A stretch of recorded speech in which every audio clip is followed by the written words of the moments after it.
नमस्कार, आप देख रहे हैं यूपी ब्रेकिंग न्यूज। जनपद फर्रुखाबाद में शनिवार को नगला दीना भोलेपुर फतेहगढ़ स्थित जिला कांग्रेस कार्यालय पर कांग्रेस पार्टी द्वारा जारी युवा घोषणा पत्र को लेकर पूर्व विदेश मंत्री सलमान खुर्शीद ने की प्रेस वार्ता।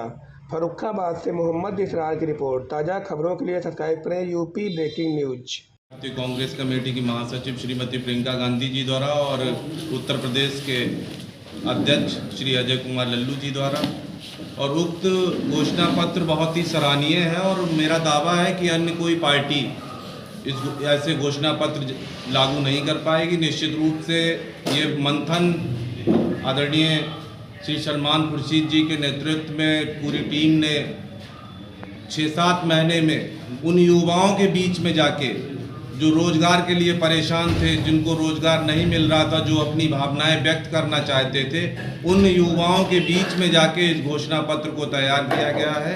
और दावा है इस बात का, और कांग्रेस जो कहती है वो करती है, दावा है इस बात का कि यदि उत्तर प्रदेश में कांग्रेस की सरकार आती है तो युवाओं के साथ न्याय होगा और युवाओं को रोजगार मिलेगा। इसमें सभी चीज़ों का जिक्र किया गया, अभी आपको देंगे भी कि इसमें कहाँ कहाँ कैसे रोजगार अभी तक नहीं मिल पाए, जो रोजगार के पद खाली पड़े हैं उसमें तमाम जिक्र किया गया है। आप देखेंगे इसमें वो रोजगार के पद सृजित किए जाएंगे। जिसे कहते हैं ना, अंग्रेजी में कहते हैं कि किसी चीज़ की ओनरशिप आदमी ले। हम जो भी करें हम ये माने कि हम कर रहे हैं। आप भी उस दावेदारी में शामिल हैं। मेरा चेहरा कहीं है नहीं यार, कहीं दिखते नहीं। मेरा चेहरा कहाँ दिखता है? ऐसा है, आप लोग कुछ ऐसा कर दो कि मेरे चेहरे को संभाल दो, थोड़ा सा बना दो, मैं भी अपना चेहरा लेके पहुँचूंगा। लेकिन अभी फिलहाल नहीं है। अभी ऐसा है कि अभी हमारा समर्पण है और हमारा ये एक संकल्प है कि हमें दिशा को बदलना है, राजनीतिक व्यवस्था को बदलना है। लोग सब कहते हैं कि हम बदलेंगे, लेकिन राजनीतिक व्यवस्था प्रियंका जी का बार बार दोहराना है कि राजनीतिक व्यवस्था इस बात से तय ना हो कि मैं कौन हूँ, मैं किस समाज से जुड़ा हूँ या मैं कहाँ से आता हूँ।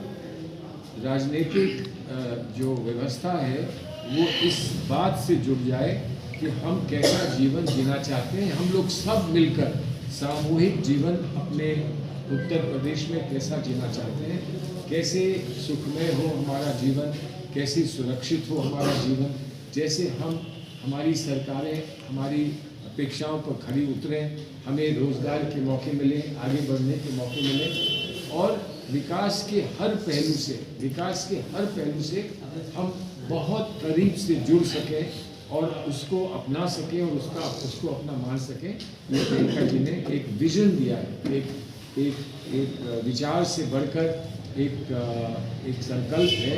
और इसीलिए सिर्फ उन्होंने वायदे नहीं किए हैं, बल्कि जैसे आपने देखा उन्होंने प्रतिज्ञाएं कहा है कि ये प्रतिज्ञाएं हम पूरी करेंगे।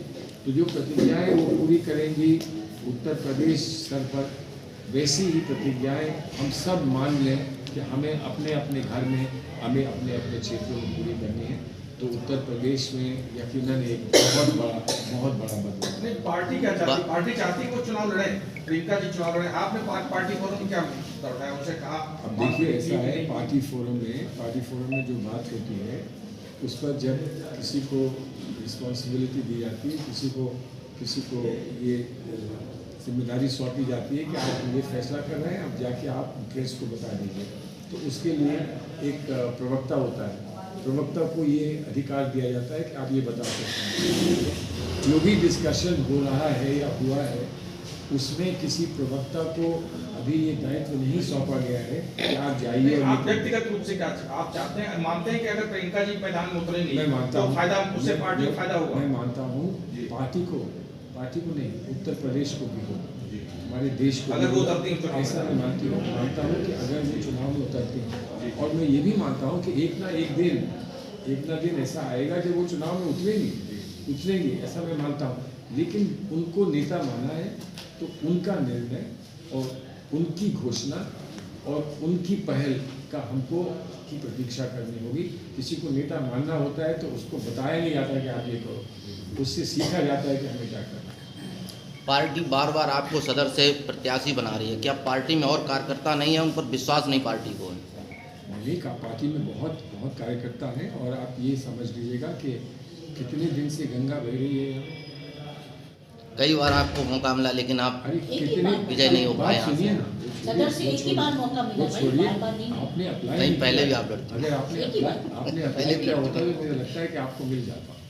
आपको अप्लाई नहीं, आपको अप्लाई करना चाहिए। देखिए ऐसा है, गंगा बह रही है, गंगा बह रही है, हमेशा हमेशा एक ही पानी नहीं होता है, नया पानी आता रहता है, गंगा बहती रहती है, लेकिन गंगा गंगा ही रहती है।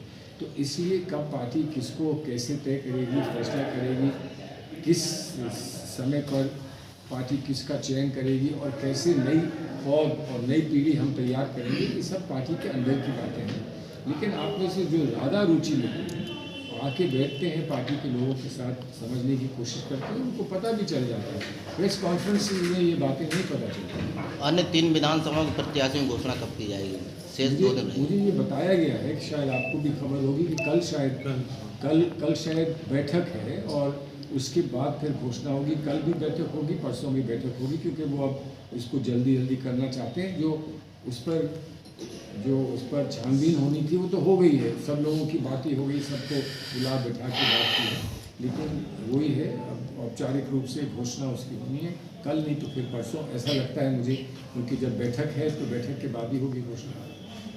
हुआ है, आप ये नहीं जानते। नहीं, 28% युवा आज भी रिपोर्ट आ रही है। होगा, लेकिन आप जानते हैं कि पंजाब में तो एक पूरी सरकार का उलटफेर हो गया यही इशू लेकर, क्योंकि इस बात की सबसे बड़ी चिंता उन क्षेत्रों में है जो सीमावर्ती क्षेत्र हैं। तो आप जानते हैं कि कहीं ना कहीं से तो ये आता है, नशीली चीज़ें आती हैं, स्मगलिंग होती है, जो भी होता है, तो इसलिए वहाँ सबसे बड़ी चिंता है। और इस चिंता से संबंधित जो केंद्र सरकार ने निर्णय लिए हैं, जिस पर एक आम सहमति नहीं है कि वो BSF को कहाँ तक अधिकृत करेंगे अपने सीमा के क्षेत्रों में, एक्सेट्रा।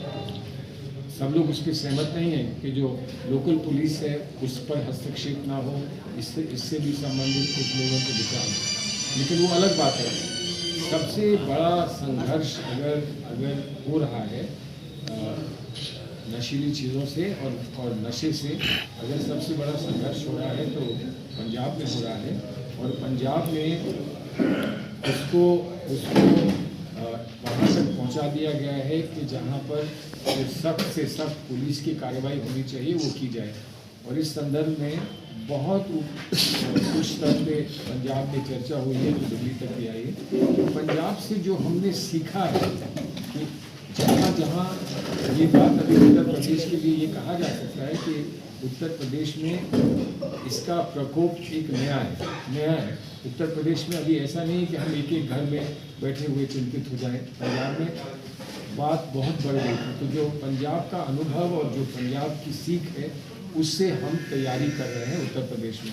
अब आपको एक बात मैं ये बता दूं कि जहाँ भी आंकड़े, कहीं भी सरकारी आंकड़े या औपचारिक आंकड़े कहीं पे पेश किए जाते हैं किसी भी एनालिसिस की समीक्षा में, तो वो आंकड़े अक्सर 2-3 साल 4 साल पुराने होते हैं, क्योंकि आंकड़े जो तैयार किए जाते हैं, सोशियोलॉजिकली आंकड़े जो तैयार किए जाते हैं, उनमें इतनी बार उनको चेक करना पड़ता है, रीचेक करना पड़ता है, उसी के बाद वो माने जाते हैं कि ये आंकड़े आप इस्तेमाल कर सकते हैं। लेकिन जो ट्रेंड्स हैं जो मुख्य तौर पे आप कह सकते हैं कि इससे संकेत क्या हैं, किस दिशा में है, बेहतर हो रहा है या बिगड़ रहा है, ऊपर जा रहा है या और तेज़ी से बढ़ रहा है, वो संकेत मिल जाते हैं समय पर, और उसी पर ध्यान देते हुए आगे बढ़ते हैं। तो आप ये तो कह नहीं सकते कि अब 4 साल बाद ये तैयार होगा। नहीं, नई रिपोर्ट जो आई है उसमें 28% युवा आज भी होगा, लेकिन ये ऐसा है, ये गवर्नमेंट